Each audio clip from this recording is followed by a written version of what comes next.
Shalom, bien-aimés frères et sœurs, shalom, peuple de Dieu. Nous prions à tous ceux qui nous suivent de pouvoir s'abonner sur nos pages sur Facebook, Chinois Makangilo, et sur la chaîne YouTube École de la Grâce, tout en majuscule. Abonnez-vous, bien-aimés, et commentez les vidéos afin que cette bonne nouvelle puisse aller jusqu'au-delà de nos pensées. Nous allons répondre à une question qui nous a été posée directement du Congo-Brazzaville. Les bien-aimés dit, frères chinois, enseigne-nous sur mon Dieu, pourquoi m'as-tu abandonné? Je voudrais savoir réellement ce que le frère voulait et je lui ai posé la question de pouvoir me dire exactement ce que le frère voulait savoir. Et le frère, il m'a écrit à me dire, pourquoi Jésus cria? Pourquoi Jésus se sentit abandonné alors qu'il est écrit à son respect que Dieu ne pouvait pas l'abandonner? Voilà la question que nous allons répondre ce matin. Pourquoi Jésus cria, mon Dieu, pourquoi m'as-tu abandonné? Est-ce que le Seigneur a perdu la foi en criant cela? Est-ce qu'il se sentait abandonné? Est-ce que Dieu pouvait lui abandonner? Et alors pourquoi le Seigneur cria, mon Dieu, pourquoi m'as-tu abandonné? C'est à cela que nous allons répondre, bien-aimés frères et sœurs. Comme je vous ai toujours dit, questionner, c'est vouloir savoir. Et celui qui questionne mérite une réponse. Bien que nous le disons toujours humblement, nous ne saurons pas répondre à toutes les questions parce que l'absolu, c'est Jésus. Dieu seul est absolu qui peut tout répondre. Mais puisque nous sommes ouvriers avec l'Éternel, alors nous demandons à celui qui nous a établis afin que nous puissions venir et répondre aux questions. Et lorsque la question paraît être difficile ou peut-être que je n'ai pas encore les éléments suffisants, donc je consulte aussi mes bien-aimés frères et sœurs qui ont la connaissance ou sinon d'autres serviteurs qui sont mes compagnons dans ces luttes afin que nous partageons autour de la question. Seulement lorsque j'ai les éléments, c'est ainsi que, bien aimé, vous pouvez voir que je reviens et je réponds aux questions. Alors, Jésus à la croix exclamant, mon Dieu, pourquoi m'as-tu abandonné? Le Seigneur était abandonné. Est-ce que cela est vrai? Est-ce que l'Éternel, est-ce que Jésus se sentait abandonné? Ou Seigneur Jésus a perdu la foi en celui qu'il avait envoyé? Ouvrons nos Bibles, bien-aimés frères et sœurs.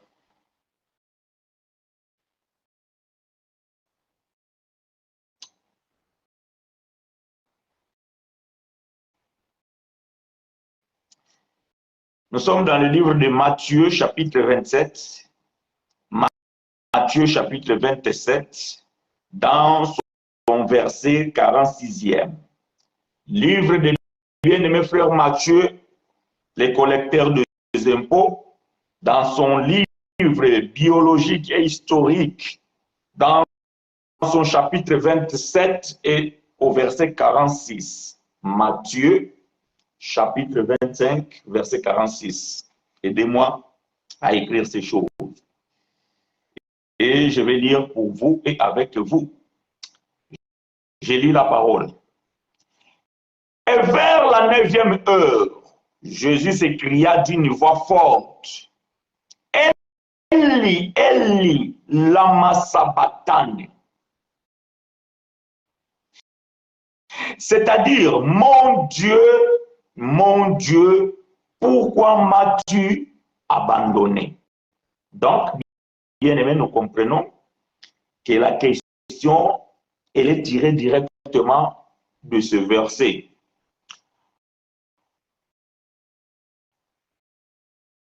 À la 9e heure, Jésus s'écria d'une voix forte. Donc, nous comprenons que le Seigneur Jésus, lorsqu'il a été crucifié, à un moment donné, il s'est senti seul. Il s'est senti isolé. Il s'est senti abandonné. Mais pas abandonné par ses disciples, qui bien sûr aussi l'ont abandonné. Pas abandonné à ceux-là qui mangeaient du pain et le poisson. Pas abandonné à ceux-là qui ont goûté, qui ont expérimenté des miracles. Non. Il s'est senti, ou bien il s'exclama abandonné par son Dieu. Je vous signale, dans toute la Bible, c'est pour la première fois que Jésus va s'adresser à son Père à ces termes-là, mon Dieu, pourquoi m'as-tu abandonné? Jésus a toujours parlé de son Père. Il a toujours appelé Dieu son Père. Mon Père m'a envoyé, j'ai été envoyé par mon Père. Moi et mon Père, nous sommes un. À chaque fois qu'il parlait de Dieu, Jésus a toujours employé le mot Père. Et c'est pour la première fois que Jésus s'adressa à Dieu, ou bien à son Père, à ces termes, mon Dieu, et cela, bien aimé, est très important. Nous avons toujours dit, lorsque vous lisez la Bible, vous devez respecter certains critères pour pouvoir comprendre les textes bibliques. Et ce sont des détails qui font que nous puissions comprendre mieux les explications données par les serviteurs. Et c'est en lisant bien la Bible et en respectant certains critères que nous comprenons ce que les hommes qui ont écrit voulaient dire. Bon, nous allons devoir répondre à cette question. Cette question, nous pouvons les répondre en 3 volets. Donc, la question qui m'a été posée, nous pouvons répondre à 3 volets. Le pourquoi que Jésus s'écria, mon Dieu, pourquoi m'as-tu abandonné?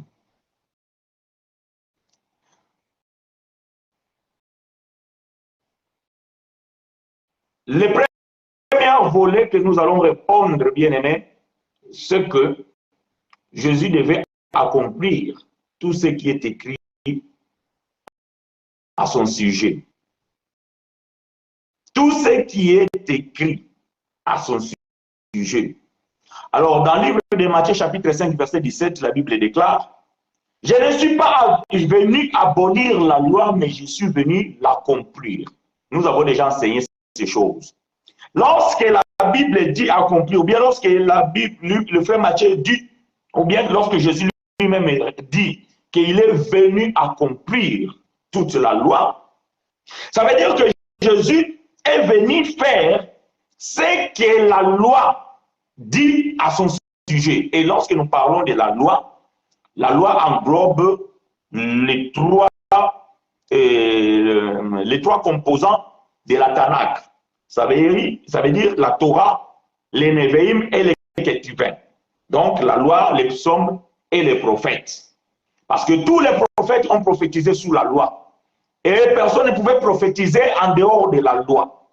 Tous les chantres ont chanté sous la loi. Personne ne pouvait chanter en dehors de la loi. Tous les poètes ont écrit sous la loi et personne ne pouvait écrire en dehors de la loi. Voilà pourquoi lorsque nous parlons de la loi, n'est pas tout simplement la Torah, les 5 livres mosaïques. Non, c'est toute la Tanakh, ça veut dire que c'est toute l'ancienne alliance que nous qualifions de la loi.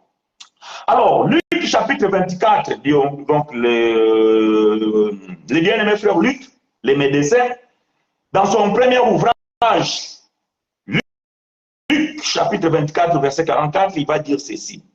Luc chapitre 24, verset 44. Je lis pour vous. Puis il leur dit, c'est là ce que je vous disais lorsque j'étais encore avec vous. C'est Jésus qui parle ici, hein, s'il vous plaît. C'est Jésus qui parle. Puis il leur dit, c'est là ce que je vous disais lorsque j'étais encore avec vous, qu'il fallait que s'accomplisse tout ce qui est écrit de moi dans la loi de Moïse, dans les prophètes et dans le psaume. Voyez-vous? Luc chapitre 24, verset 44. Frère Luc dit ici que c'est ce qui le Seigneur Jésus disait lorsqu'il était avec ses disciples. Lorsqu'il était avec ses disciples, le Seigneur Jésus disait déjà des choses. Et ce qu'il disait devait s'accomplir. Alors, il dit à ses disciples-là, nous savons, c'est les 2 disciples sur le chemin d'Emmaüs, il dit que lorsque j'étais encore avec vous, je vous disais qu'il fallait que s'accomplisse tout ce qui est écrit de moi dans la loi de Moïse, dans les prophètes et dans le psaume. Donc, bien aimé, nous comprenons que la vie de Jésus était déjà écrite dans l'ancienne alliance. Donc, tout ce que Jésus devait faire, tout ce que Jésus, comment dirais-je, tous les mouvements de Jésus étaient déjà décrits, ou bien étaient déjà détaillés dans l'ancienne alliance. Donc, chaque élément, chaque geste, chaque parole, chaque mouvement que Jésus faisait lorsqu'il était sur la terre, dans sa chair, donc, il accomplissait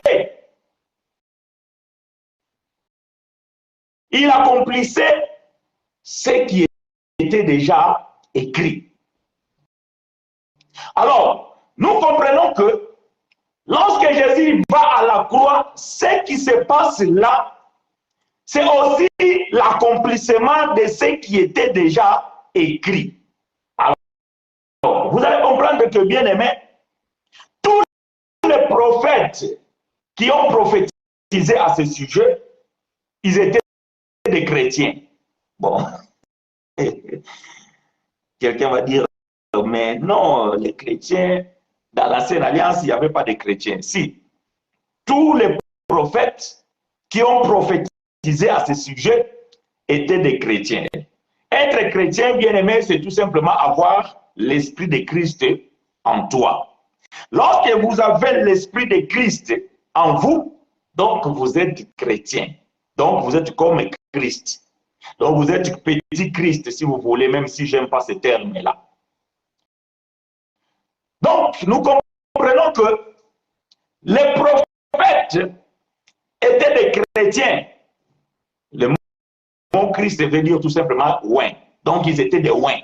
Parce qu'ils avaient le même esprit que Jésus avait, le même esprit que nous avons aujourd'hui, c'est le même esprit aussi qu'il y avait les prophètes. Voilà pourquoi tous les mouvements des prophètes, c'était aussi les enseignements cachés en faveur de Jésus. Alors, ce que le frère lui qui nous dit ici, dans la loi de Moïse, dans les prophètes et dans les psaumes, était au sujet de lui. Marc chapitre 15, verset 34. C'est égal à Matthieu 27, 46, ce que nous avons déjà lu. Mais je vais lire quand même cette écriture.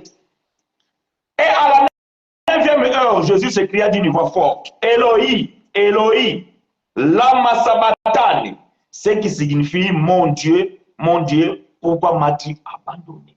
Or, cette expression a été une prophétie déjà donnée dans l'ancienne alliance. Donc, dans l'ancienne alliance, il y avait déjà cette prophétie. Comme les prophéties ont été faites, ou bien ont été dites, ont été écrites, ont été annoncées, pour présager celui qui devait venir. Donc, il faudrait que cette prophétie-là aussi s'accomplisse dans la vie de son auteur, ou bien dans la vie de celui dont la prophétie appartient. Donc, quand nous lisons Psaume 22, bon, je vous ai toujours dit, les livres des psaumes, c'est un peu complexe. Dans certaines versions, vous allez trouver ça dans le chapitre 21.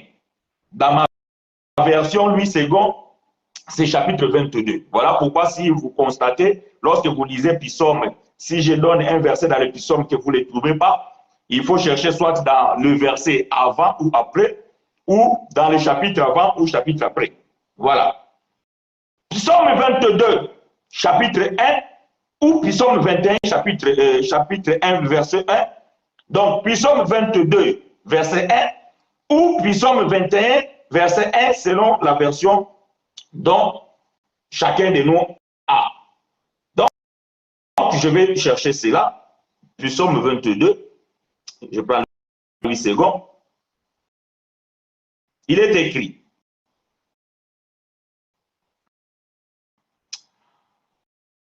Mon Dieu, pourquoi m'as-tu abandonné et t'éloignes-tu sans me secourir, sans écouter mes plaintes? Ah, donc, le bien-aimé David, je vous signale que ça, c'est le psaume de David. Parce que quand on parle de psaume, souvent les gens pensent que tous les psaumes, c'est David. Non. Le psaume, c'est l'ensemble des chantres qui ont composé ces psaumes. Donc, il y a les psaumes de David, les psaumes de Moïse, les psaumes de Salomon, les psaumes des frères de Corée et les psaumes des autres frères aussi. Mais cette portion que nous venons de lire ici, c'est le psaume de David. Donc, le roi David, étant prophète, c'est pas moi qui l'ai dit, étant prophète, il a déjà prophétisé. Mais quand vous lisez ici, vous pensez que c'est David qui parlait à son sujet. Mais non, David était un présage de celui qui devait venir. Donc, quand David ici exclamait, ou bien s'écriait, bon, dans l'instant, ceux qui étaient avec David comprenaient que David sentait l'angoisse. David se sentait accablé et il se sentait abandonné. Mais en réalité, prophétiquement, David ne parlait pas de lui. Parce que David était tout simplement le présage. David, il avait l'esprit de Christ en lui, alors il prophétisait déjà ce qui devait arriver dans la vie de Jésus. C'est ainsi que frère Luc nous dit que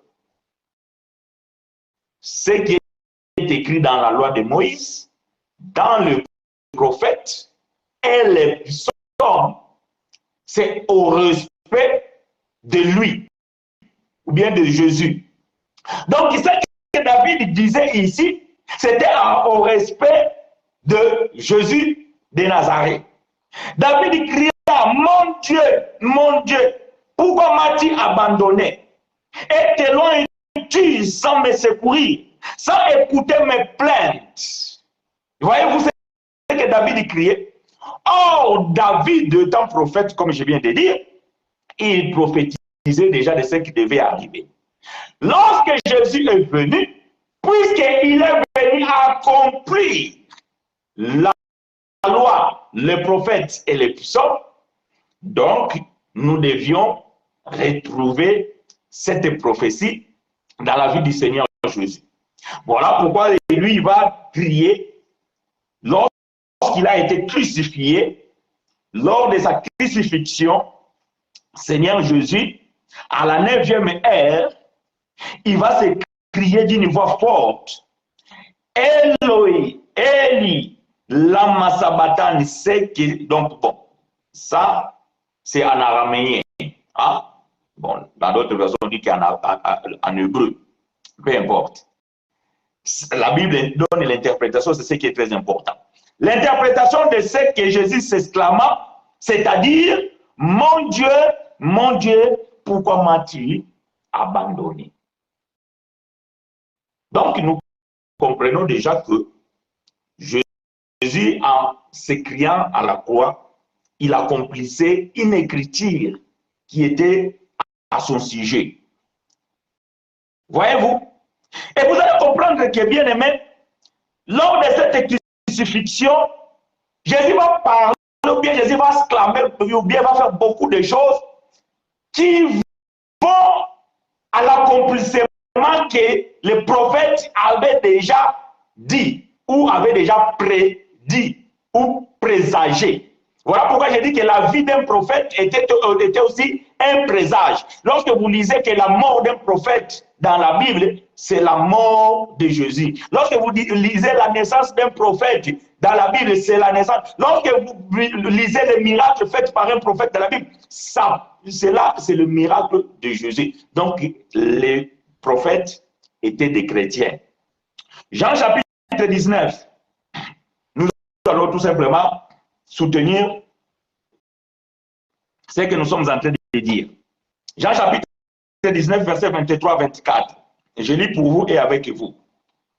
Jean chapitre 19, verset 23 à 24.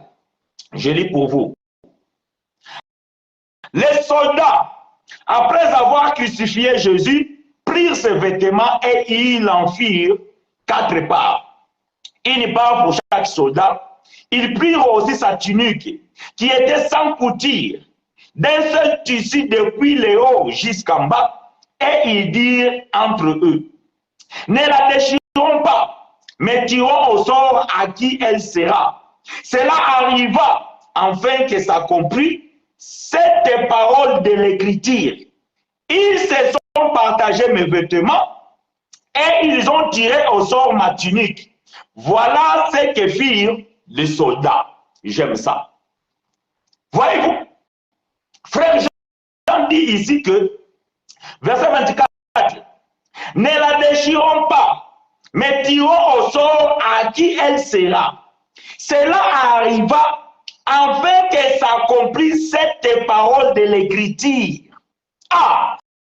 Donc, voyez-vous, bien aimé, donc frère Luc a raison de nous dire que ce qui est écrit dans la loi de Moïse, ce qui est écrit dans les prophètes et dans le psaume, concernait la personne de Jésus.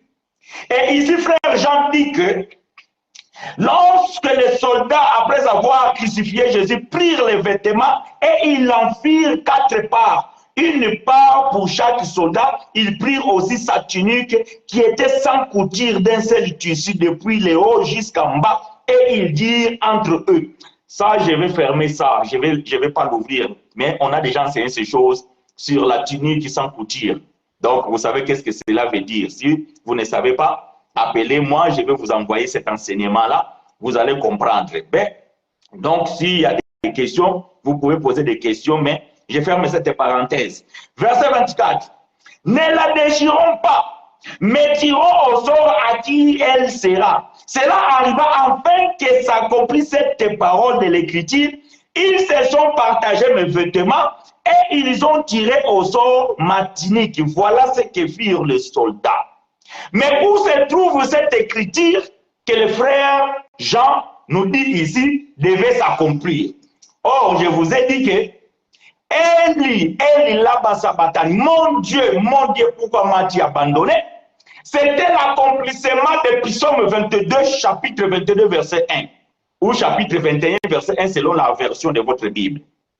Donc, quand Jésus s'écria, Dieu, mon Dieu, pourquoi m'as-tu abandonné? Il ne faisait qu'accomplir ce qui était déjà écrit à son respect. De même aussi, ce que les soldats ils ont fait ici, c'était aussi pour accomplir cette écriture que frère Jean dit ici, que c'était pour s'accomplir cette parole de l'écriture. Ils se sont partagés mes vêtements et ils ont tiré au sort ma tunique. Et où se trouve cette écriture? Cette écriture se trouve aussi dans Psaume 22. Voyez-vous? Donc nous comprenons que Psaume 22, c'est une prophétie messianique de ce qui devait arriver dans la vie de Jésus. Donc Psaume 22, verset 18. Donc je retourne dans le livre de Psaume 22. Je vais lire maintenant le verset 18 parce que nous avons lu le verset premier. Je vais lire maintenant le verset 18 de Psaume 22 ou 21 dans d'autres versions selon la Bible que vous avez. Je vais lire le verset 18. Il se partage mes vêtements. Il tire au sort ma tunique. Ah! Vous allez comprendre que dans la Bible, on n'a jamais partagé les vêtements de David. Ils n'ont jamais tiré au sort les vêtements de David. Mais pourquoi David dit ici que ils ont partagé mes vêtements et ils tirent au sort ma tunique? Donc nous comprenons que c'est que frère Jean est en train de dire. Les soldats, se sont partagés le vêtement de Jésus en 4 morceaux. Mais la tunique cousue tissée d'un seul fil, ne l'ont pas déchirée, mais ils ont dit on va tirer au sort. Donc, ce que frère David avait déjà dit, c'est ce qui devait s'accomplir. Nous comprenons qu'à la croix, c'était l'accomplissement de la prophétie. Que l'Éternel nous soit favorable, bien-aimés frères et sœurs, vous êtes la bienvenue et le bienvenu dans cette école de la grâce de Dieu. Nous sommes en train de répondre à la question pourquoi Jésus s'écria mon Dieu, pourquoi m'as-tu abandonné? Est-ce que Jésus se sentait abandonné? Est-ce que Jésus avait perdu la foi? Je vous ai dit que nous pouvons répondre à cette question à plusieurs volets. Les premiers volets que nous sommes en train de voir ici, c'est que Jésus devait d'abord accomplir tout ce qui est écrit à son sujet. Ça veut dire que puisque les prophètes ont été, ou bien les prophètes ont prophétisé à ces choses, donc ces choses devaient s'accomplir. Donc, le jour de sa mort ou le jour de sa crucifixion, Jésus a été en train d'accomplir aussi ce qui était écrit à son sujet. Jean chapitre 19, toujours verset 32 à 36. Jean chapitre 19, verset 32 à 36. Je lis pour vous et avec vous. Je lis avec vous Jean chapitre 19, verset 32 à 36. Les soldats vinrent donc et ils rompirent les jambes aux premières, puis à l'autre qui avait été crucifié avec lui. S'étant approché de Jésus et le voyant déjà mort, ils ne lui rompirent pas les jambes. Mais un des soldats lui perça les côtés avec une lance et aussitôt il sortit du sang et de l'eau. Je vais fermer cette parenthèse aussi parce que nous avons déjà enseigné aussi au sujet de ces choses. Donc je ferme cette parenthèse. Je ne vais pas les toucher. Verset 35. Celui qui a vu en a rendu témoignage et son témoignage est vrai et il sait qu'il dit vrai, afin que vous croyiez aussi. Ces choses sont arrivées afin que l'écriture fût accomplie. Aucun de ces os ne sera brisé. Ah! Donc, frère Jean dit ici que de fait qu'ils n'ont pas brisé les os de Jésus à la croix, alors les brigands de gauche, ils ont brisé les jambes. Les brigands de droite, ils ont brisé les jambes. Mais lorsqu'ils sont arrivés au milieu, sur la balance, pour pouvoir briser les jambes, ils ont constaté qu'il était déjà mort. Mais est-ce que la mort empêchait de briser les jambes? Non. Ce n'est pas le fait que la personne est morte, il ne pouvait pas les briser les jambes, non. Ça veut dire que si la personne est morte, les os ne deviennent pas trop durs, que cela est impossible de les briser. Mais pourquoi les soldats n'ont pas brisé les os de Jésus? Parce que la prophétie dit que ces os ne seront pas brisés. Et cela est écrit. Et pour que cette parole s'accomplisse dans la vie de Jésus, selon ce qui est écrit dans le livre chapitre 24, verset 44, ce qui est écrit dans la loi de Moïse, dans les prophètes et dans les psaumes, devait s'accomplir dans la vie de Jésus. Or, cette écriture que ces os ne seront pas brisés, frère Moïse en a déjà parlé. Je vous invite à aller lire Exode chapitre 12, verset 46. Exode chapitre 12, verset 46.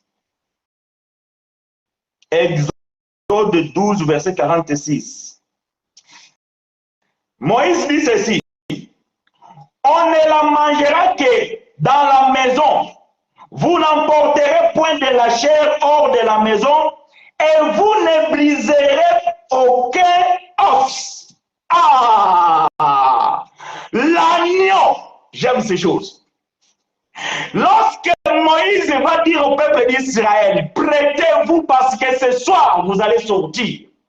Mais vous devez prendre un agneau, ou bien un chevreau qui est égal à un agneau. Vous allez la manger. Vous allez tout manger. Mais cet agneau-là, vous ne briserez pas ses os. J'aime ces choses. Donc, les os de cet animal, vous ne pouvez pas les briser. Parce que ça, c'est un animal de sacrifice suprême. C'est un animal qui va vous sauver, qui va vous faire sortir. Voyez-vous? Bien aimé, Moïse a fait beaucoup de miracles en Israël, ou bien plutôt en Égypte. Mais Pharaon n'a pas laissé le peuple partir. Jusqu'à ce que l'agneau devait être immolé. Mais cet agneau, Moïse a dit, vous ne les briserez pas les os. Et il faut que cette écriture puisse s'accomplir dans la vie de véritables agneaux. Bon, je vais donner deuxième témoin. J'aime ces choses. Je vais donner deuxième témoin. Psaume 34. Psaume 34, verset 20. Toujours la même chose. Peut-être pour vous, c'est 33 ou 35. Donc, ça, vous avez déjà l'habitude, vous devez comprendre ça. Si tu ne trouves pas ce que j'ai dit dans ta version, regarde le chapitre avant ou verset avant. Nous sommes dans les psaumes, verset 34. Verset 20. Il garde tous ses os, aucun d'eux n'est brisé. Voyez-vous? Aucun d'eux n'est brisé.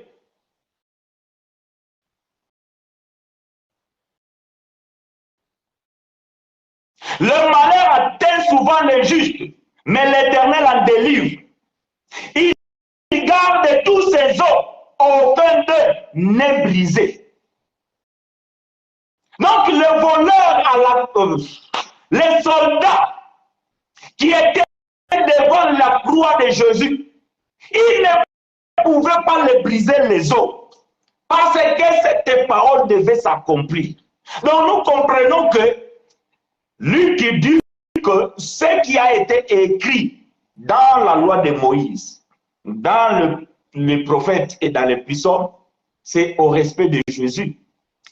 Je ne suis pas venu abolir la loi, mais je suis venu l'accomplir. Il faut que la loi s'accomplisse dans la vie, ou bien il faudrait, ou bien il a fallu que la loi s'accomplisse dans la vie de Jésus. Donc, c'est-à-dire que la vie de Jésus sur la terre, c'était pour accomplir la loi. Ça, je l'ai déjà dit, nous avons déjà enseigné là-dessus. Nous disons que la vie de Jésus dans la chair, c'était pour accomplir la loi de Moïse, le psaume et les prophètes. Mais sa mort à la croix, c'était pour abolir cette loi. Une fois que la loi est accomplie, Jésus lui-même dira, tout a été accompli. Tetelestai en grec. Tout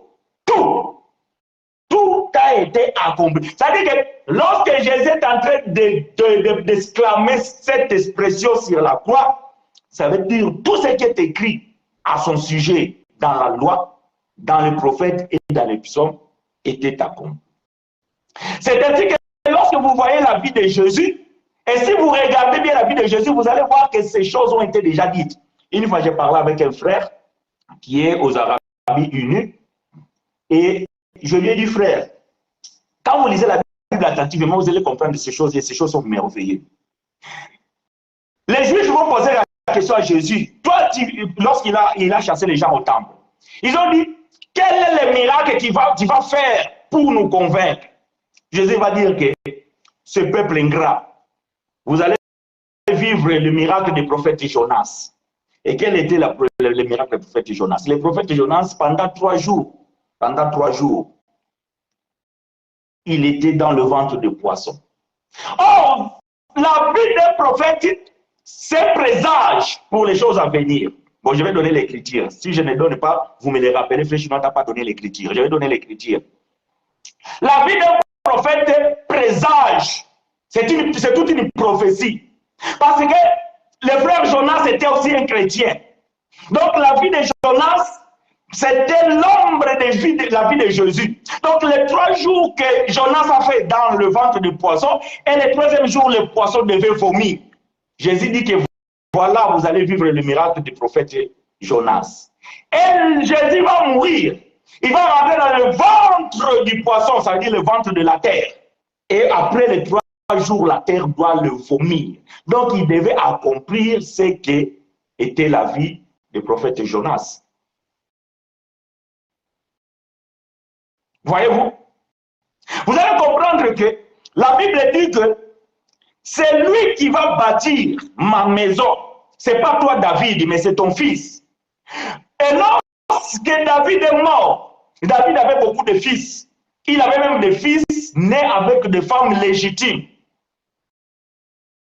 Mais vous allez comprendre que c'est Salomon, le fils de l'ex-femme de Uru, les soldats de David, qui va succéder David dans son trône. Et c'est lui, lorsqu'il vient, c'est lui qui va construire la maison. Or, quand Jésus va venir, il va dire qu'ici, il y a plus que Salomon. Il y a même un frère qui a eu la révélation, le frère Bartimée. Lorsqu'il voit Jésus, il n'a pas vu parce qu'il était aveugle. Il entend Jésus passer, il entend des bruits, il pose la question. C'est quoi cette histoire? Je pense qu'ils ont dit que non, c'est Jésus. Mais le frère, il a eu la révélation, il a fait Jésus, fils de David. Ah, donc, Jésus, fils de David. Donc, le frère a eu une grande révélation. Parce que David était celui qui était le roi. Et donc Dieu avait dit que je ferai de toi un roi sur le trône à l'éternité et éternité. Et nous comprenons que le véritable Salomon, c'est Jésus.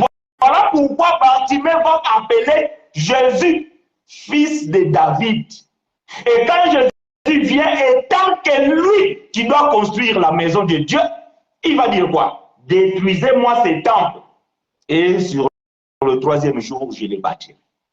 Donc nous comprenons que tout ce que Jésus faisait, c'était pour accomplir ce qui était écrit à son sujet.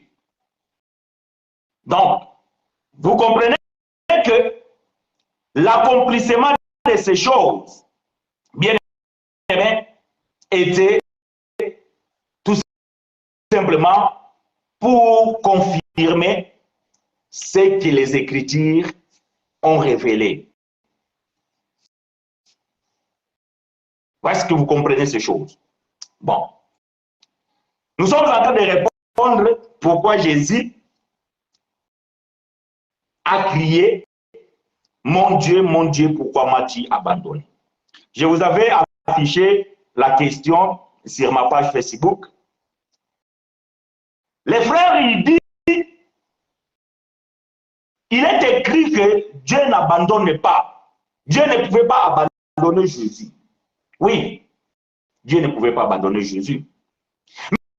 Mais pourquoi alors Jésus dit que mon Dieu, pourquoi m'as-tu abandonné?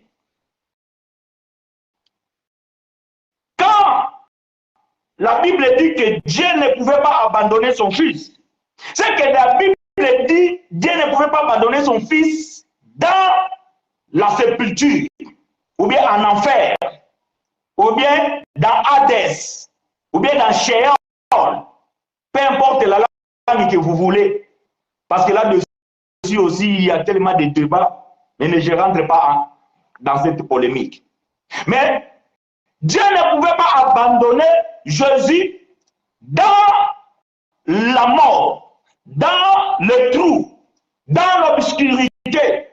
Dieu ne pouvait pas abandonner Jésus dans la sépulture. S'il vous plaît, c'est quelle loi? La loi morale, civile ou religieuse, frère. Et sans briser les os, c'est la Pâque, non? Bon, le frère, il a posé beaucoup de questions sur la même question. Quelle est la loi? Toute la loi. Je sais qu'il y a des enseignements qu'on dit que non, Jésus, il a aboli que la loi sacrificielle. Bon, parce que dans la catégorie des lois, il y a 613 préceptes. Il y a 613 préceptes, et dans ces 613 préceptes, il y a des lois ou bien des ordonnances sacrificielles. Ça veut dire que rapporter les animaux et tout ça là. Et après, il y avait des lois moraux. Ça veut dire que tu ne coucheras pas avec ceci, si tu fais ceci, cela, tout ça là. Bon, souvent les gens ils disent que non, Jésus, il n'a pas aboli toute la loi. Parce que les 10 commandements, on ne peut pas l'abolir. Bon, nous avons déjà expliqué ces choses. Puisque le frère il a posé la question, je vais répondre. Donc, je vais revenir après sur ce que nous sommes en train de dire. Si je n'ai pas le temps aujourd'hui, nous pouvons finir même dimanche prochain. Mais ce qui est très important, c'est que lorsqu'il y a une question qui est posée, il faudrait que nous puissions répondre et la personne puisse recevoir la réponse. Souvent, les gens disent que non, Jésus, il n'a pas aboli toute la loi. Il a aboli que les lois sacrificielles parce que les 10 commandements, on ne peut pas l'abolir. Nous disons que Jésus, il a aboli toute la loi. Maintenant, nous avons déjà enseigné, il y a une différence. Il y a un enseignement que nous avons déjà fait. La loi de Dieu, la loi de Moïse et la loi de Christ. Ok? Vous allez comprendre, bien aimé, tout ce que Moïse a écrit, tout ce que la loi de Moïse a écrit, Jésus a tout aboli. Que ça soit sacrificiel, que ça soit moral, Jésus a tout aboli. Ça, c'est la loi de Moïse. Mais les 10 commandements, ça, c'est la loi de Dieu, écrit par son propre doigt. Parce que ce n'est pas Moïse qui a écrit les 10 commandements, s'il vous plaît. Ça, vous devez le savoir et vous le savez pour certains. Les 10 commandements, ce n'est pas Moïse qui les a écrits. La Bible dit, Dieu appela Moïse de monter à la montagne avec des tablettes de pierre. Et Dieu, avec son propre doigt, il a écrit les 10 commandements et il a donné à Moïse. Et il va dire ceci à Moïse. Lorsqu'il a dit à Moïse de monter à la montagne pour lui donner l'image du tabernacle, il va dire à Moïse ceci. Prends les 10 commandements, mets-les dans l'arche de l'Éternel. Avec la manne, avec la verge d'Aaron qui fleurit. Mets-les dans l'arche, à l'intérieur de l'arche. Et prends les livres de commandements, c'est-à-dire que ceux que Moïse avait écrits, mets-les en dehors de l'arche, sur le côté. Et cette loi, il va être là contre vous à chaque fois que vous allez désobéir à mes commandements, à mes lois. Cette loi est là contre vous. Et tous les ordonnances qui ont été écrites là, sacrificielles, moraux, tout, ou bien moral, je ne sais pas si ça se dit moraux en français, par rapport aux ordonnances, peu importe. Toute la loi sacrificielle ou morale qui est écrite dans ces livres-là est là pour vous, contre vous, et vous devez les mettre tu dois les mettre en dehors de l'arche. Et quand Jésus vient, Jésus va faire quoi? Jésus va abolir la loi et les ordonnances. Colossiens chapitre 2, versets 14 à 16. Paul dit,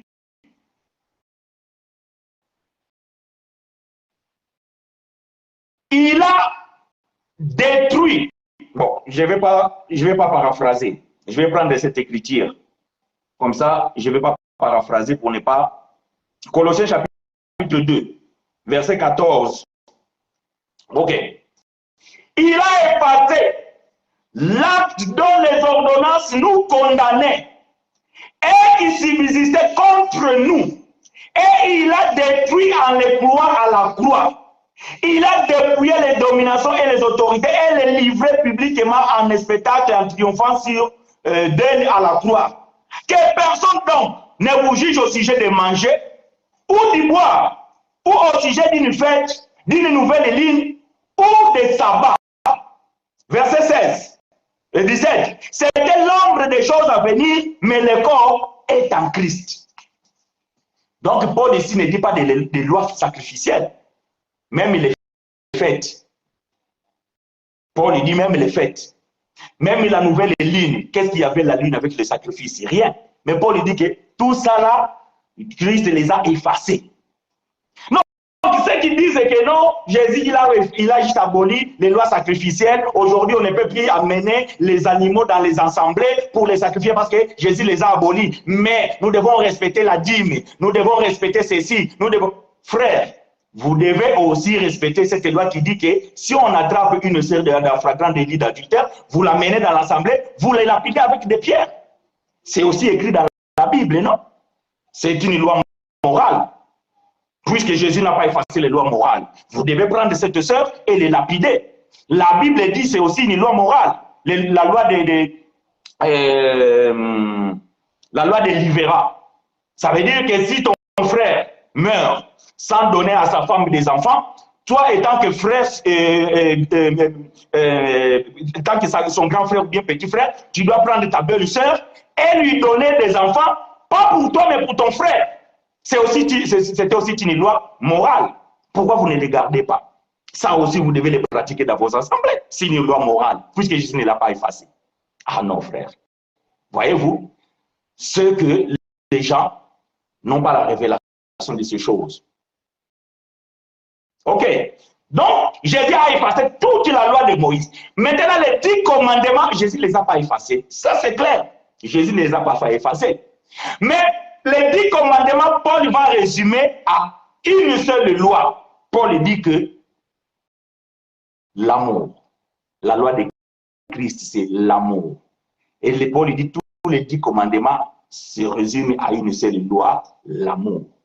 Or, cette loi, elle est inscrite dans nos cœurs. Comment tu peux dire un enfant de Dieu? Comment tu dis tu es un élu si tu n'as pas l'amour? La première chose que Dieu met en toi lorsque tu es un élu de Dieu, lorsque tu t'es converti, la première chose que nous devons constater dans la vie d'un enfant de Dieu, c'est l'amour. L'amour supporte tout. L'amour, c'est trois choses restent. Mais le plus grand, c'est l'amour. L'amour. Et ça, c'est la loi de Dieu. Que Paul appelle la loi de Christ. Ça, Jésus ne l'a pas aboli. Le frère, il avait dit quoi? La loi civile ou religieuse, frère, sans briser les os, c'est la Pâque, non? Oui, c'est la Pâque. Ou c'était la Pâque. L'agneau, c'était la Pâque. Voilà. J'espère que tu es clair. Si tu veux savoir encore d'autres choses, ou si ma réponse n'est pas si claire pour toi, appelez-moi, bien écrit, nous allons continuer après. Je reviens de ce que je suis en train de dire. Nous sommes en train de répondre à la question pourquoi Jésus cria mon Dieu, pourquoi m'as-tu abandonné? Je disais que Dieu ne pouvait pas abandonner Jésus dans le tombe, ou bien dans le sépulcre, ou bien en enfer, dans Hadès, dans Sheol. Dieu ne pouvait pas abandonner Jésus là. Mais à la croix, l'Esprit de Dieu a quitté le corps. Ok? Quand Jésus cria mon Dieu, pourquoi m'as-tu abandonné? Je vous ai dit dans l'introduction que c'est pour la première fois que Jésus va s'adresser à son Père en utilisant le terme Dieu. À chaque fois que Jésus s'adressait à Dieu, il a toujours appelé mon Père. Mais ce jour-là, Jésus va appeler son Père Dieu. Mon Dieu, pourquoi m'as-tu abandonné? Je vous avais dit que les détails sont très importants pour la compréhension.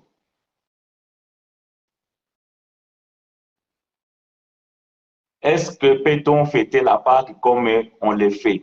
La réponse est non, frère. Je vais t'envoyer l'enseignement. Je ne vais pas répondre, je ne vais pas rentrer dans les détails parce que nous avons plus de 3 ou 4 enseignements sur ce sujet. Je vais t'envoyer l'enseignement là où nous expliquons pourquoi nous ne fêtons pas la Pâque. Que Dieu te soit favorable.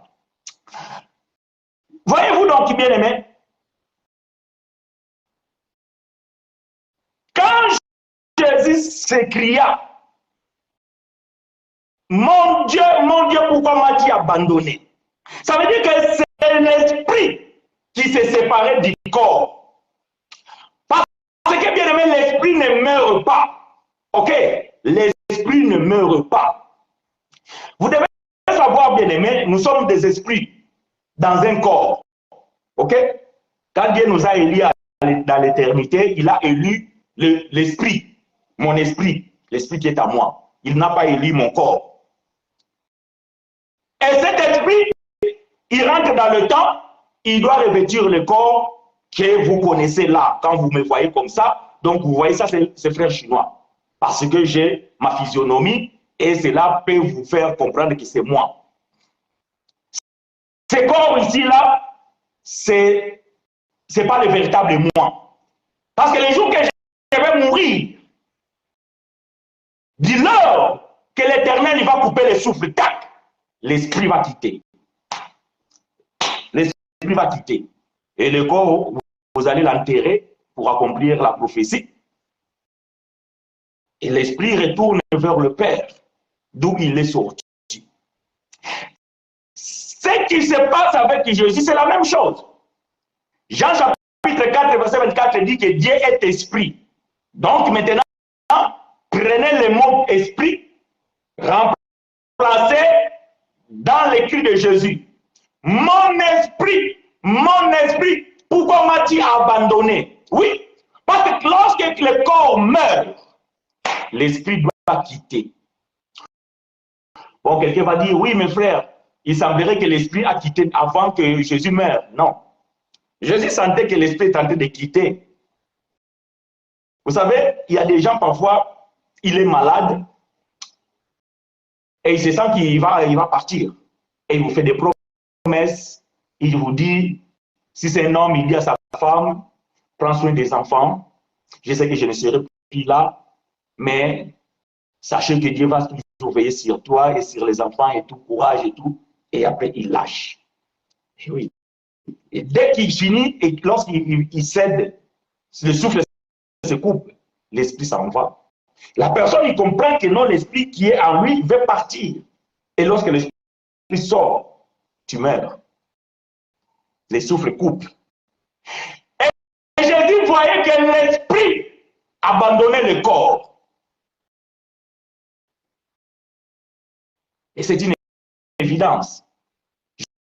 Jésus ne pouvait pas faire autrement parce que l'esprit ne meurt pas.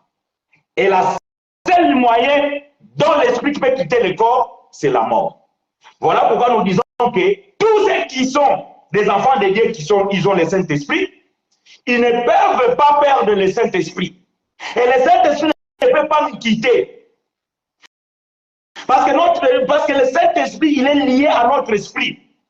Le Saint-Esprit ne peut quitter que lorsque tu meurs, parce que ton esprit, là où réside le Saint-Esprit, il te quitte. Est-ce que vous comprenez? Parce que le Saint-Esprit n'habite pas dans un corps physique comme nous pensons. Parce que dans l'homme, il y a le corps, âme et l'esprit. Le Saint-Esprit, parce que la Bible dit, c'est le Saint-Esprit qui témoigne à notre esprit que nous sommes enfants de Dieu.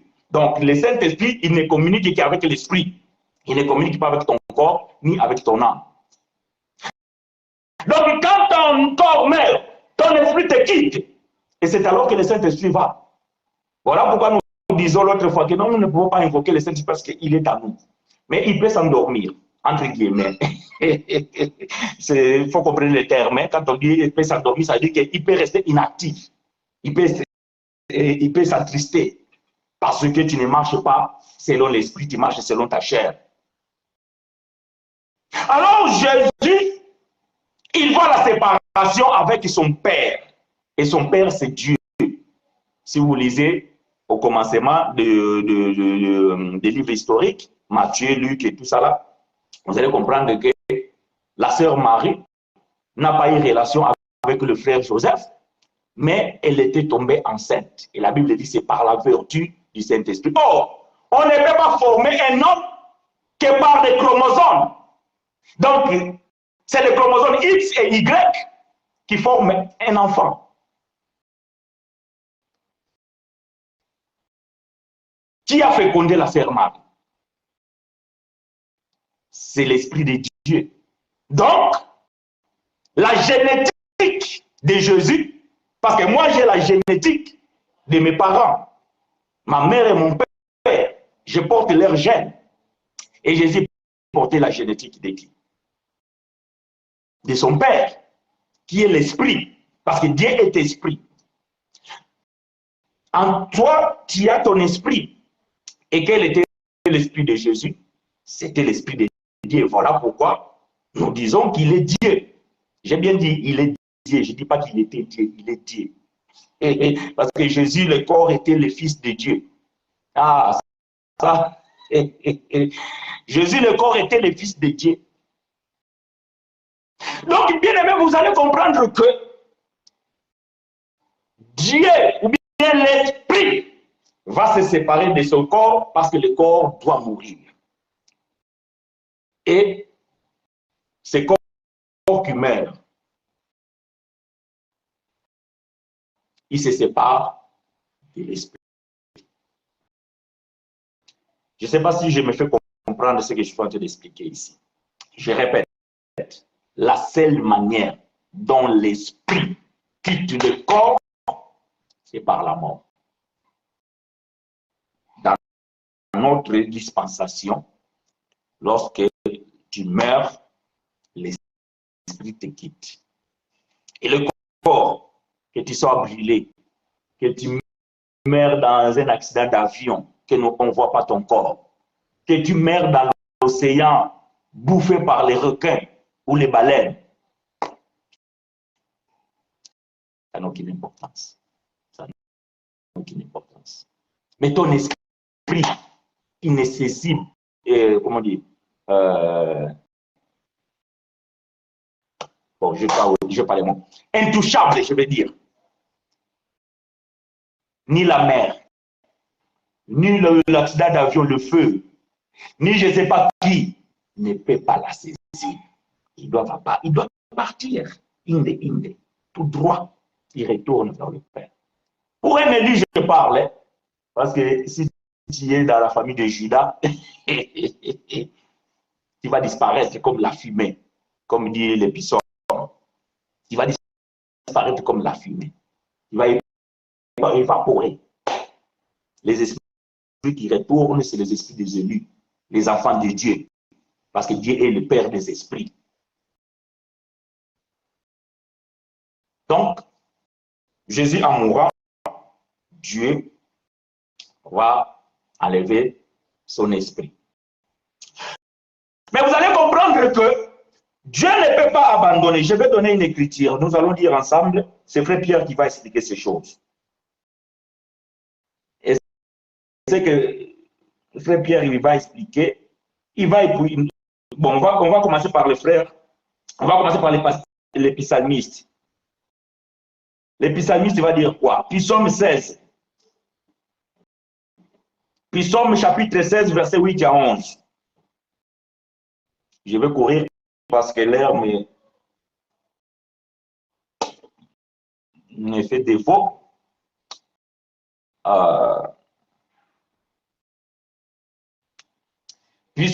Psaume 16, verset 8 à 11. Avant que j'oublie, j'ai dit à mon frère Guilain, j'ai envoyé un message sur ton WhatsApp, et j'ai vu que tu ne l'as pas vu puisque tu ne m'as pas répondu. Fais juste de sorte de me répondre avant que j'oublie.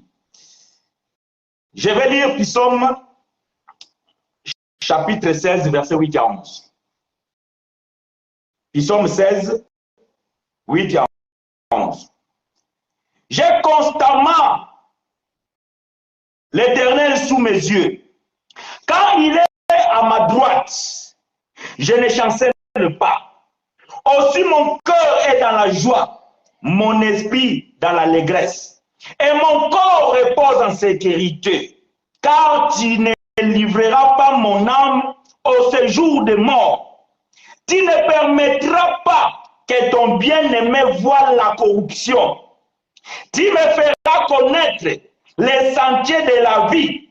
Il y a l'abondante joie devant ta face, des délices éternelles à ta droite. Ça, c'est David qui parle. Voyez-vous? David il dit que Dieu ne permettra pas qu'il puisse connaître la corruption,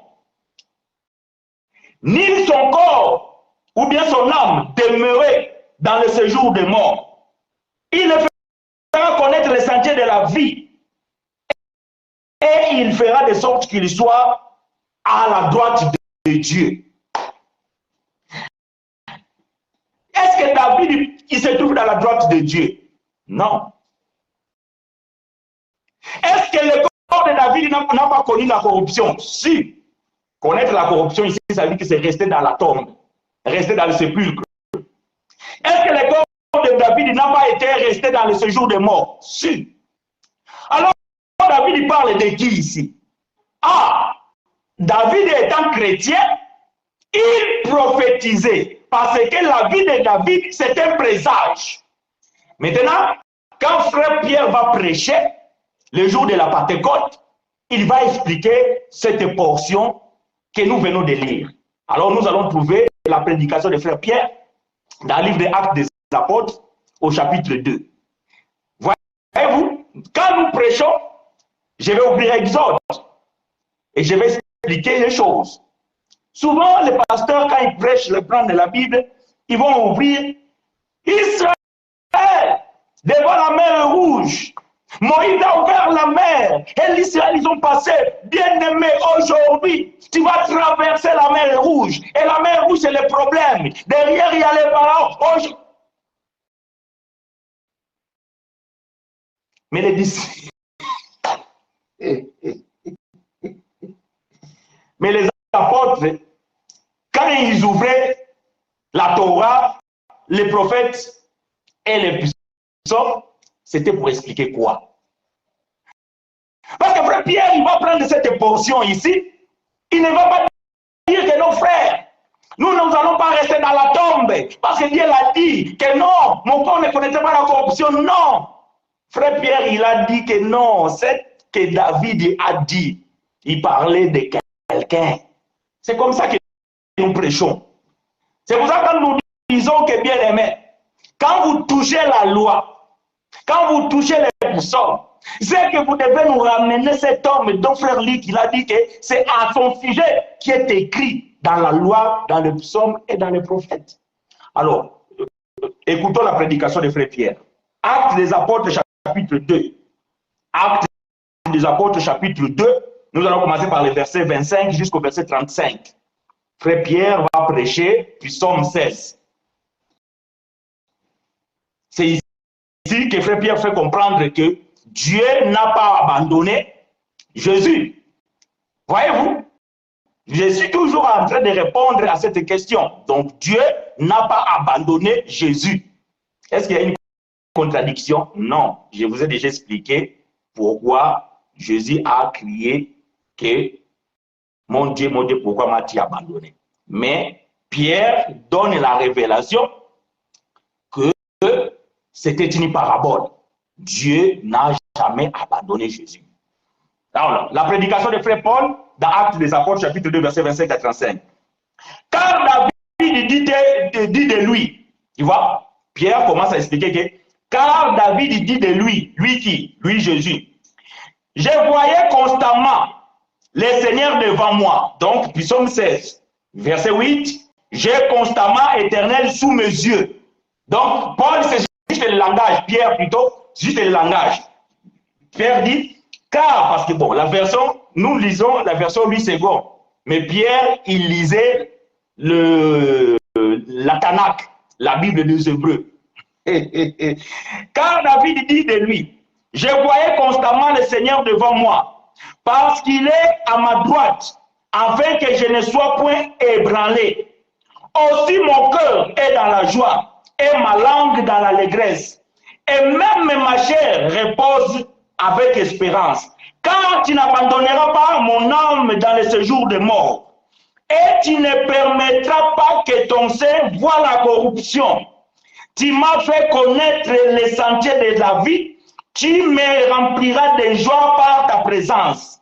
Maintenant, verset 29, frère Paul va maintenant interpréter psaume 16. Donc, verset 25 jusqu'au verset 28, Pierre, pourquoi je dis Paul? Pierre, il a répété les psaumes de David. Maintenant, à partir du verset 29, frère Pierre va commencer à interpréter. Il va dire ceci. Homme frère, qu'il me soit permis de vous dire librement au sujet du patriarche David, qu'il est mort, qu'il a été enseveli et que son sépulcre existe encore aujourd'hui parmi nous. Donc, dans leur temps, pas avec nous là, parmi eux, dans leur temps. Parmi nous. Comme il était prophète, vous voyez, je vous ai dit que David était prophète, ce n'est pas moi qui l'ai dit. En réalité, moi, je l'ai triché chez frère Pierre. Frère Pierre dit, comme il était prophète, qui? David. Donc, David était un prophète. Et la vie d'un prophète, c'est un présage. Ah, ça, je n'ai pas encore donné l'écriture. Hein. C'est Ésaïe chapitre 8, verset 18. Ah, parce que j'avais dit que je vais donner l'écriture. C'est Ésaïe chapitre 8, verset 18. La Bible dit que, Ésaïe dit que moi et mes enfants, nous sommes des présages pour Israël. Donc, la vie d'un prophète, c'est un présage. Donc, il prédit ce qui devait arriver. Je continue. Verset 32. C'est Jésus que Dieu a ressuscité. Nous en sommes tous témoins. Élevé par la droite de Dieu, il a reçu du Père le Saint-Esprit qui avait été promis et il a répandu comme vous le voyez et l'entendez. Car David n'est point monté au ciel, mais il dit lui-même, le Seigneur a dit à mon Seigneur, assis-toi à ma droite, jusqu'à ce que je fasse de tes ennemis ton marchepied. Ça, c'est le psaume de David 110, verset 1. Donc, David dit dans le psaume 110, verset 1 que Jésus, que Dieu me mettra à sa droite jusqu'à ce qu'il mettra tous mes ennemis sous mes pieds. Mais David, les ennemis de David n'ont jamais été sous les pieds de David et David n'a jamais été à la droite de Dieu.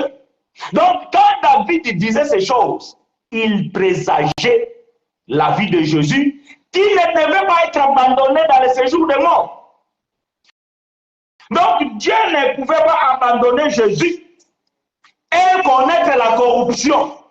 Parce que le corps qui connaît la corruption, bien aimé, c'est le corps mortel. Et David n'est pas monté au ciel. Or, dans le ciel, le corps corruptible ne peut pas y aller. Ça, c'est frère Paul qui le dit dans 1 Corinthiens chapitre 15. Et Jésus, bien aimé, lorsqu'il est ressuscité, il fallait qu'il monte au ciel avec récupérer d'abord le corps glorieux qui n'est pas corruptible. Parce que c'est avec ces corps qui devaient y aller, les corps glorieux. Voilà pourquoi la sœur Marie, lorsqu'il voulait la toucher, Jésus va dire que non, tu ne me touches pas encore. Parce que je dois d'abord aller chez mon Dieu, votre Dieu, mon Père, votre Père. Pourquoi? Parce que avec le corps corruptible, il était mortel. Maintenant, il devait récupérer un corps glorieux, c'est le corps qui doit aller au ciel. Mais ici, dans son temps, il s'est fait voir avec un corps, mais le corps qu'on voyait là, c'était tout simplement l'ombre. Voilà pourquoi il pouvait traverser le mur sans ouvrir la porte. Parce qu'il avait un corps glorieux. C'est comme le corps des anges. Voyez-vous? Le corps glorieux. Un ange peut rentrer n'importe où sans qu'il puisse ouvrir la porte. Parce qu'ils n'ont pas le même corps que nous. Ils ont des corps célestes, les corps non corruptibles. Je ferme la parenthèse. Donc, frère Pierre, il va expliquer le psaume de David 16. Il dit que quand David disait qu'il ne laissera pas mon corps connaître la corruption, il ne parlait pas de lui. Il présageait, il parlait de ce Jésus que vous avez crucifié, mais que Dieu a ressuscité et qu'il a élevé et il est assis à sa droite. Comme aussi le psaume 110 dit que car David n'est point monté au ciel, mais il dit à lui-même, le Seigneur a dit à mon Seigneur, assis-toi à ma droite jusqu'à ce que je fasse de tes ennemis ton marchepied. Voyez-vous? Voilà, bien-aimé, pourquoi Jésus a crié à la croix, mon Dieu, pourquoi m'as-tu abandonné? C'était pour accomplir l'écriture, parce que dans Psaume 22, verset 1, David avait exclamé, mon Dieu, pourquoi m'as-tu abandonné? Nous avons donné beaucoup d'écritures pour faire comprendre que ce psaume concernait Jésus. Deux, c'était la séparation de l'esprit et le corps, parce que l'esprit ne peut pas connaître la mort, puisqu'il est écrit dans la Bible, dans Jean chapitre 12, verset 34, Christ demeure éternellement. Or, Christ, c'est l'onction, c'est l'esprit, et l'esprit ne peut pas mourir. Mais le corps que Christ avait revêtu, qui est Jésus, doit mourir. Donc, je parle de deux choses. Il y a Jésus et il y a Christ. Voilà pourquoi on appelle Jésus Christ. C'est comme on disait à moi, chinois, esprit. Ok? Donc, il y a Jésus et il y a Christ. Jésus est mortel. Christ est éternel. Jean chapitre 10, verset 34. Christ demeure éternellement. Mais Jésus, le corps, devait mourir.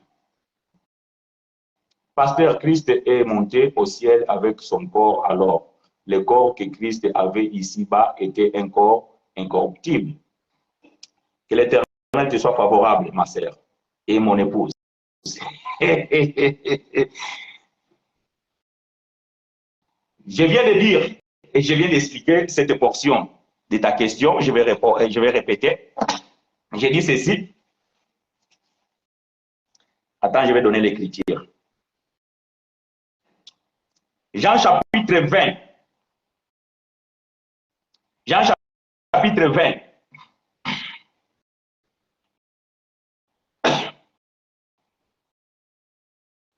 Jean chapitre 20, verset. Jean chapitre 20, verset 17. On va commencer au verset 16. Jean chapitre 20, verset 16 à 17. La Bible dit ceci. Jésus lui dit, Marie, elle se retourna et lui dit en hébreu, Rabouni, c'est-à-dire maître. Jésus lui dit, ne me touche pas, car je ne suis pas encore monté vers mon Père, mais va trouver mes frères et dis-leur que je monte vers mon Père et votre Père, vers mon Dieu et votre Dieu. Verset 18, Marie de Magdala alla annoncer aux disciples qu'elle avait vu le Seigneur et qu'il lui avait dit ces choses. La sœur Marie ici de Magdala, tous ils étaient dans la confusion. Jésus est ressuscité, ils sont allés chercher, ils n'ont pas trouvé, il est parti, elle a eu la grâce de pouvoir voir le Seigneur après la résurrection. Elle ne reconnaissait pas, elle pensait que c'était un jardinier. Il commençait à poser des questions. C'est toi qui as volé le corps de mon maître. Qu'est-ce que tu en as fait de son corps? Donne-le mon corps, j'en ai besoin. Et le jardinier va l'appeler à son nom. Et là, les yeux spirituels de la sœur Marie va s'ouvrir. Elle va reconnaître que cette façon d'appeler, il n'y a que le maître qui peut m'appeler comme ça. Elle va comprendre qu'elle est devant le maître. Comme dans son coutumier, et il voulait l'embrasser, ce qui est normal. Et Jésus dit non, stop. Stop. Tu ne me touches pas.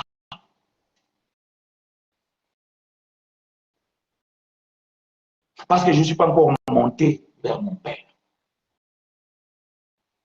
C'est comme, je ne sais pas si les fantômes existent. Bon, quand on regarde des films des enfants, des dessins animés, on montre des fantômes qui peuvent disparaître, qu'on ne peut pas toucher, tout ça là. Donc, c'était comme un fantôme.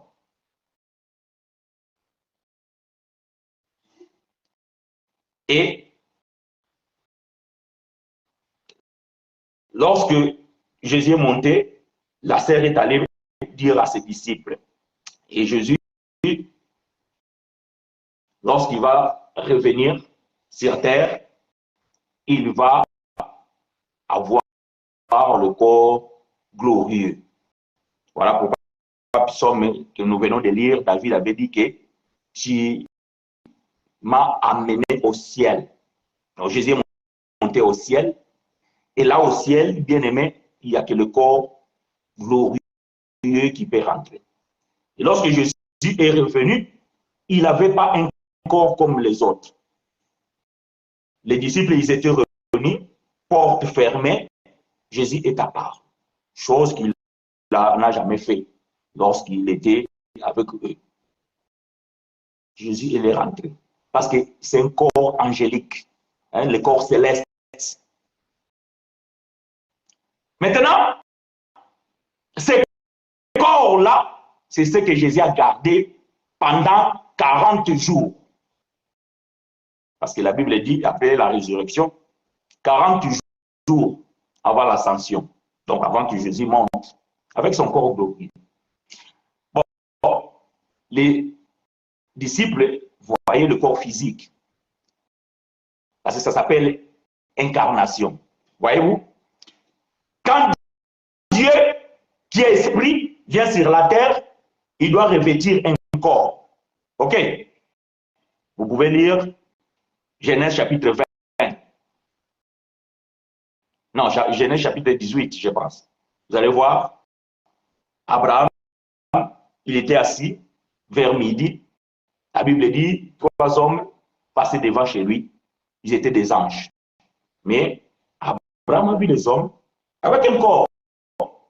Donc, les anges qui sont des esprits, lorsqu'ils viennent sur la terre, ils portent un corps, bien que c'est un corps glorieux.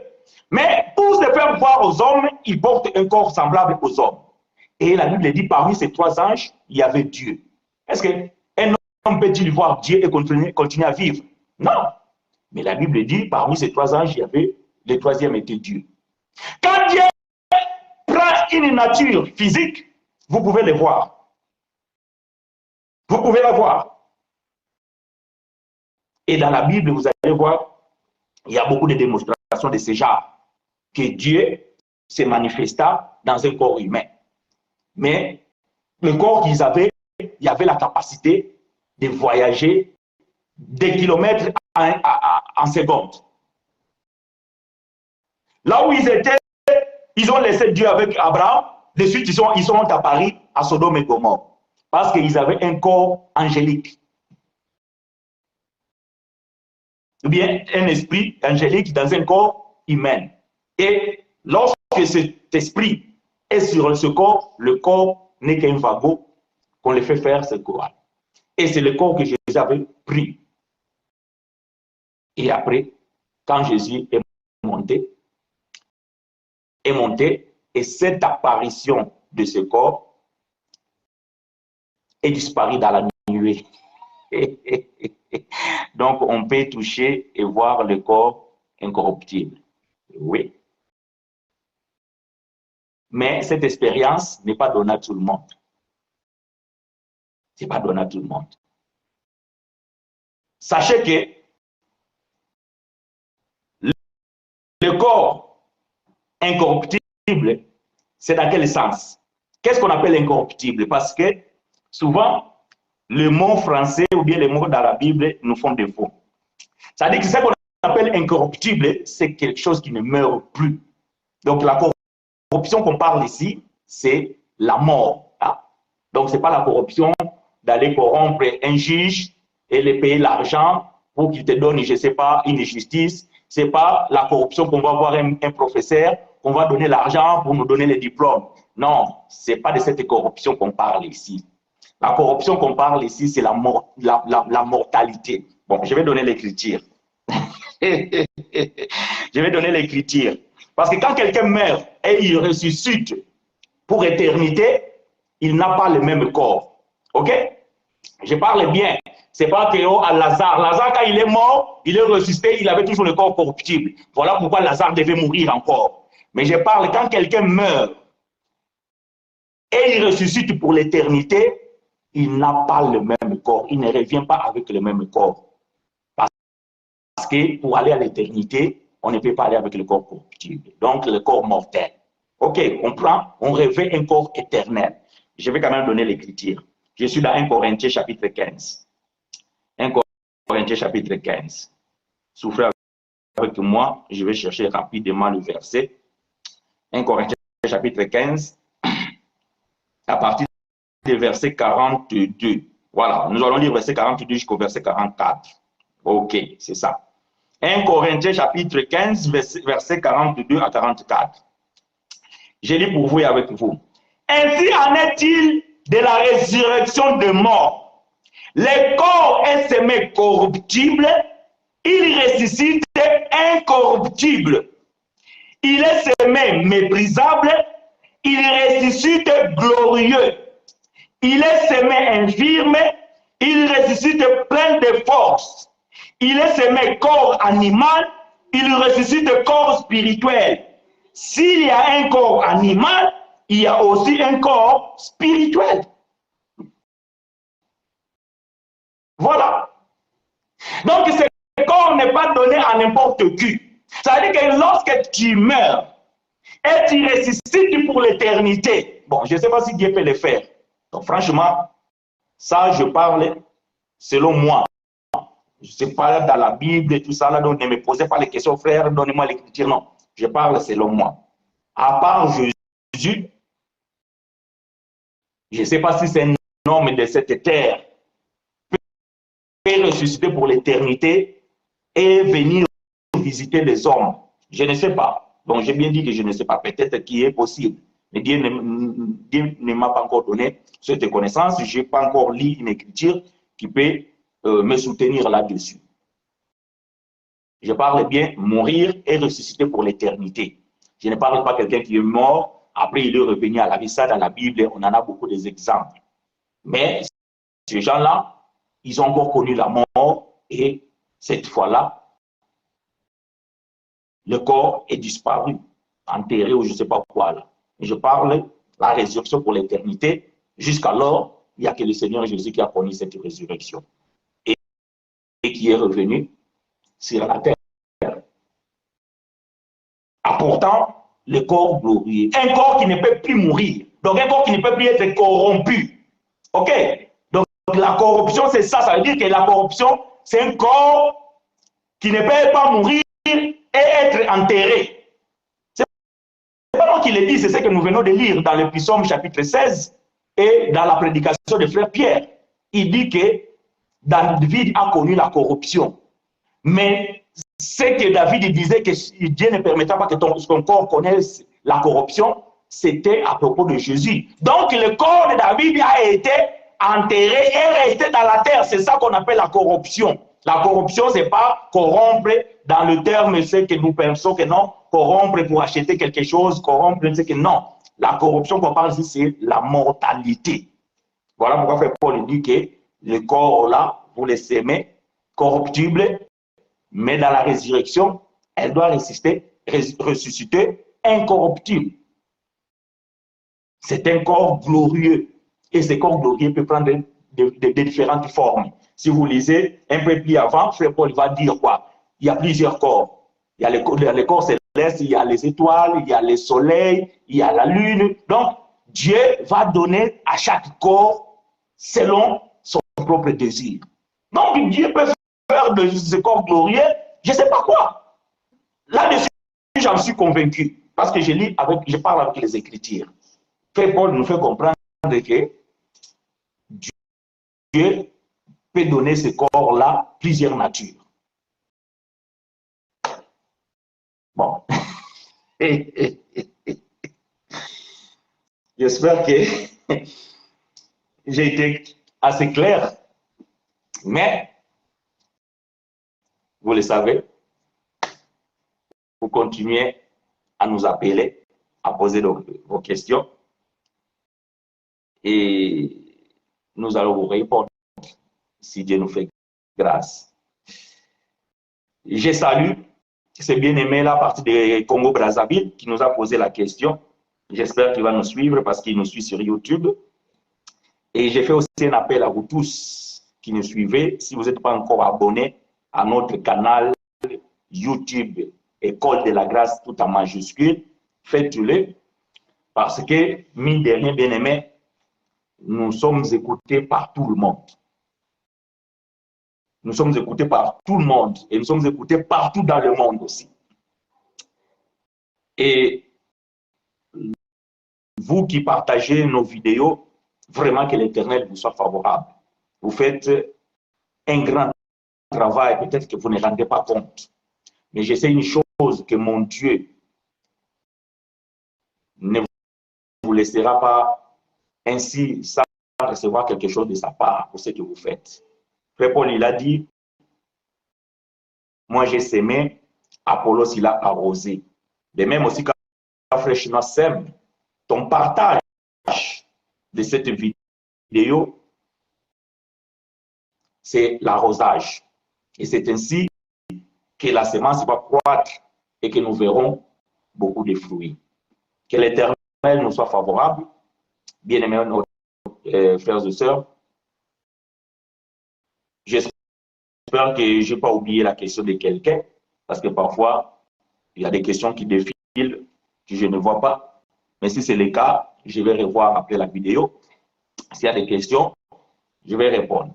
Faites comme tous les bien-aimés qui nous posent des questions, parce que nous avons besoin de connaître et de savoir.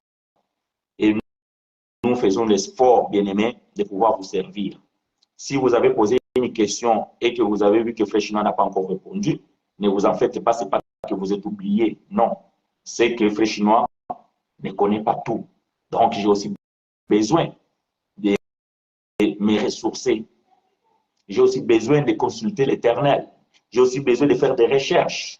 Et j'ai aussi besoin de pouvoir parler aux frères, aux serviteurs, d'autres serviteurs, partager et pouvoir aussi avoir d'autres expériences. Et c'est ainsi, une fois que j'ai réuni toutes les conditions, je peux venir et vous répondre. Donc, ne dites pas que non, Frère Chinois, j'avais posé ma question depuis là, il m'a oublié. Non. Soyez sûr que je ne reçois pas encore 3000 questions par jour pour que je vous oublie. Non. Je lis vos questions, parfois même en retard, mais je les lis quand même. Et si je ne vous ai pas encore répondu, donc sachez-le que je suis dans la recherche. Et parfois, je ne réponds pas par l'enseignement, je vous appelle ou je vous écris et je vous réponds afin que nous puissions partager comme nous le faisons aussi avec d'autres sœurs et d'autres frères. Donc, cela, bien aimé, est quelque chose que Dieu a mis à nous et nous le faisons avec beaucoup d'amour, vraiment avec beaucoup de volonté. Que l'Éternel nous soit favorable. Nous vous donnons rendez-vous dimanche prochain, même heure, même chaîne. Et d'ici là, faites de bonnes œuvres, priez sans cesse, rendez grâce à Dieu en toutes circonstances. Cela est la volonté de Dieu à notre égard en Jésus-Christ. Que l'Éternel nous soit favorable.